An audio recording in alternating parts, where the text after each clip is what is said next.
शासन ने घटिया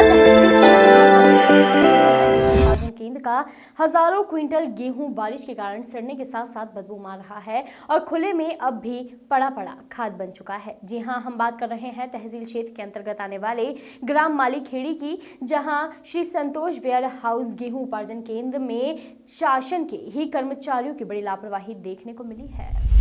शासन ने मालीखेड़ी में बनाए गेहूं उपार्जन केंद्र पर करीब 20 गांव के किसानों का लगभग 2,18,800 क्विंटल गेहूं खरीदा गया था, जिसमें से करीब 1 लाख क्विंटल गेहूं खुले खेत में रखा था, जो बारिश के चलते भीग गया था।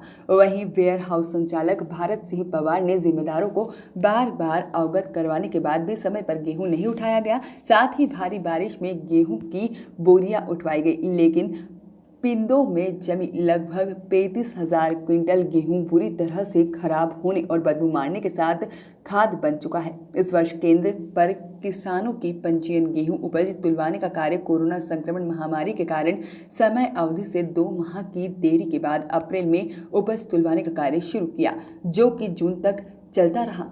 बाद में पंजीयन गेहूं तुलवाई का कार्य बंद हो गया। बाद में बारिश की शुरुआत हो गई और गेहूं भीगने लगा। जब गेहूं भीगने लगा तो हमारे प्रशासनिक अधिकारियों को उपार्जन केंद्र से गेहूं की बोरियां उठाने की बात कही, लेकिन अधिकारियों ने परिवहन नहीं होने का हवाला दिया। बाद में उच्च अधिकारियों को गेहूं भीगने की जानकारी दी, जिस पर करीब 8 दिनों के अंतराल में खाद्य अधिकारी ML मारू अपने दल के साथ उपार्जन केंद्र पर निरीक्षण करने पहुंचे, जिस पर सोसाइटी प्रबंधन रघुवीर सिंह पवार व सहायक उमेश पांडे को जल्द गेहूं उठवाने की बात कही थी। तब से अगस्त माह तक ठंडे बस्ते में बोरियां उठवाने का कार्य शुरू हुआ, लेकिन परिवहन नहीं होने के कारण पूरा गेहूं नहीं उठाया और वह सड़ गया, जिस पर अधिकारियों ने प्रबंधन रघुवीर सिंह पवार और सहायक पांडे को जमकर फटकार लगाते हुए कहा कि बारिश के चलते अगर शासन का गेहूं खराब करेंगे तो इसका जिम्मेदार कौन होगा, और इस लापरवाही के कारण हो रहे नुकसान की भरपाई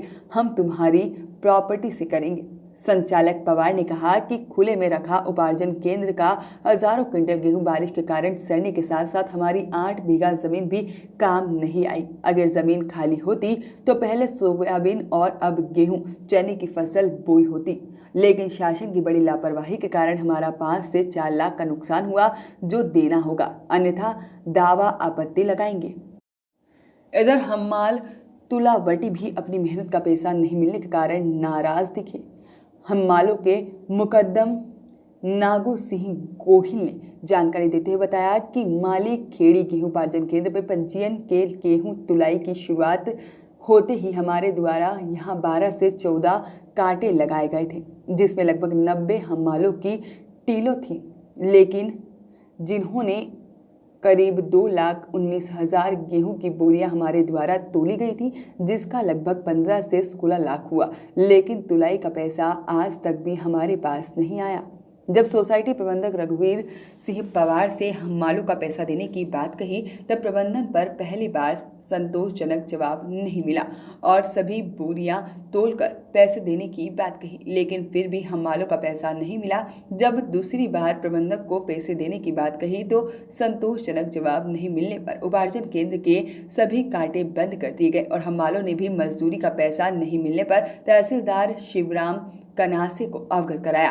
तब उन्हीं की मौजूदगी में सोसाइटी कर्मचारियों ने हमें 2 लाख रुपए दिए। बाकी हम्मालों की उनकी मजदूरी के रुपए अब तक नहीं मिलने के कारण हम्माल मेरे घर के चक्कर लगाने के साथ मुझे परेशान कर रहे हैं, जिससे अब मैं आहत हो चुका हूँ। जी बताएं, क्या काम करते थे और आप किस प्रकार से आपको यहाँ पर राशि नहीं मिली?